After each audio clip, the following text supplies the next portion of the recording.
Welcome to part 4 of my smart GSXR all-wheel drive fun.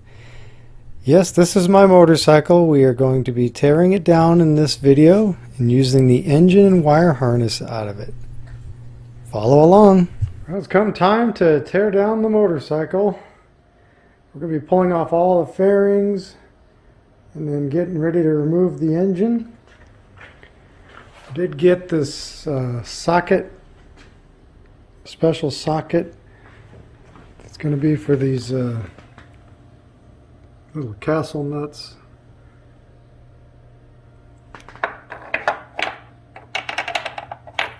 Let's get on it. Okay, I got the fairings off. So first things we notice, there's the throttle valve, which really helps this thing with low end torque, so I got to keep that. I'm going to end up having to cut the exhaust there somewhere to bend it down under my CV axles. Just got to drain the coolant, undo the radiator. I'll pop the tank off and then unhook all the electrical, and we'll be pulling off all this wiring. And on this side, I'm probably not going to use the regulator. Might not even use the alternator on the bike because I'll probably just tie into the car's electrical system. Okay, got the tank propped up. Down here we just need to disconnect the fuel line, or the fuel pump, a couple breather hoses, and then we just got the main fuel line to disconnect and take the tank off.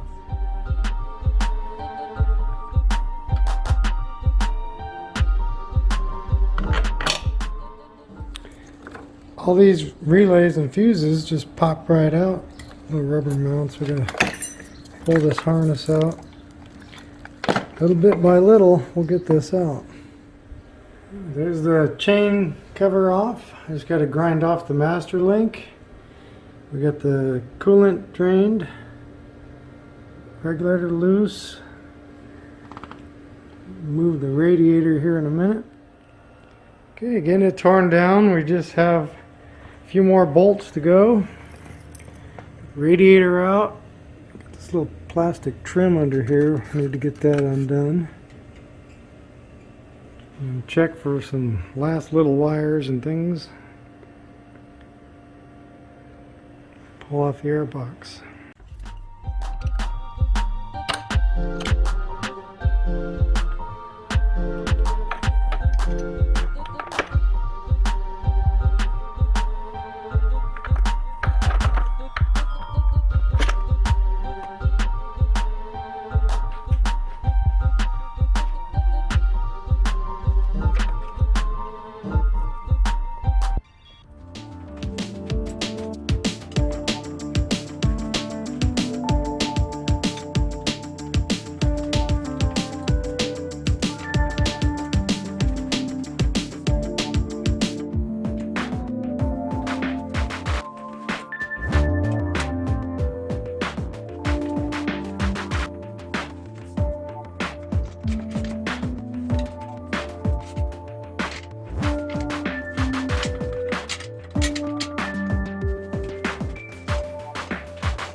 Alright, I got it out in one piece. I left the exhaust on. Actually, the hollowed out cap helps stabilize it. Ended up with the back on stands, and I put a 2x4 through the rim and calipers to help jack it higher to get the engine out from under there. I just weighed the complete engine with the exhaust. 156.2 pounds. Alright, we got a kind of a mess here tearing up the harness. I got to move a lot of wires around. In the process, I was trying to make sure I could power up the bike. So the first things I came up with was an F1 light. Basically, you jump to dealer mode to get the codes. You jump this little, the red, white, and black. Just jump those together and it'll give you the codes. Okay, so we jump the connector. And come over here and we turn on the kill switch. It gives us C23, that's the tip over sensor. The other code I got was a C93, which is the steering stabilizer. So I measured its resistance, about 12 ohms. I put a 10 ohm resistor across that, and that took care of that code. And the third code I got was a C43, which is ignition system fault. So I'm not going to take the ignition out of the bike. So I guess a 2011 has a chip key. So I measured the resistance with the key in the ignition. I had about 98.7 ohms. So I put a 100 ohm resistor jumping across the ignition plug sensor. And now, if I just turn on the key,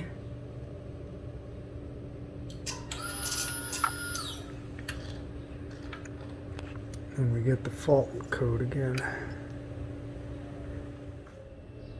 Okay, the tip over sensor is actually this one, and it actually says up on it. Well, that's easy enough. So we set that up like that.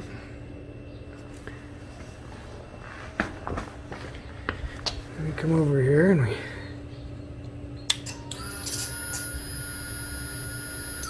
so now we have the C00, means there's no codes. So we turn off the kill switch and pull this wire out.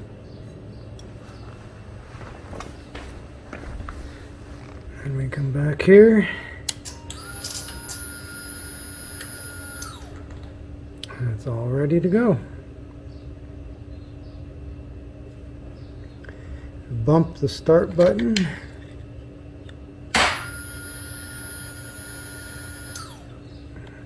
It'll crank. Okay, next I have to kind of go through this wire harness, move everything around, because all the controls that were up here at the front of the bike are now going to be around the back into the dash of the car. So I've taken the harness apart. I got to separate a bunch of wires out.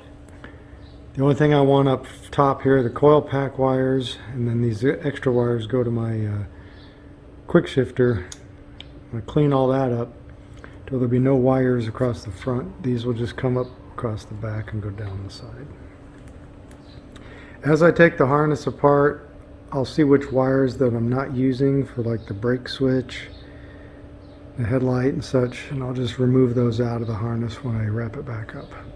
I removed all this from the harness. I didn't need all this wiring and plugs. Lightened it up a little bit. Okay, we're getting some headway. I turned the radiator hose around so it comes out this side now, because my radiator is going to be, you know, over here. So that came out pretty good. Working on the wire harness, I got the coil packs all neatly lined up. Wire harness goes around the back here. I just gotta tidy up, bunch all this together. Okay, continuing along on the wire harness, I got my quick shifter hardwired in, going up that way to the coil packs. This valve, exhaust valve solenoid, or servo, I mean, I'm going to end up mounting it somewhere close just because the cables run. Got the ECM all separated out. Down here I have, these are going to go under the hood, where I've got the diagnostic jumper. AWD. I have the fuel relay and the fan relay. I have this wire here for fan, which will just run across, once I get in the car, I'll run across to the radiator. So all this stuff kind of stays under the hood. This battery stays under the hood or down to the car battery, and then this group of wires all goes inside the car, where I'll have the dash panel, the clutch switch,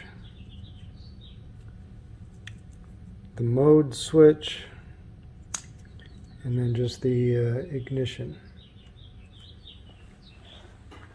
I'm going to drip a little bit of gas in there, and let's see if we can get the fire up.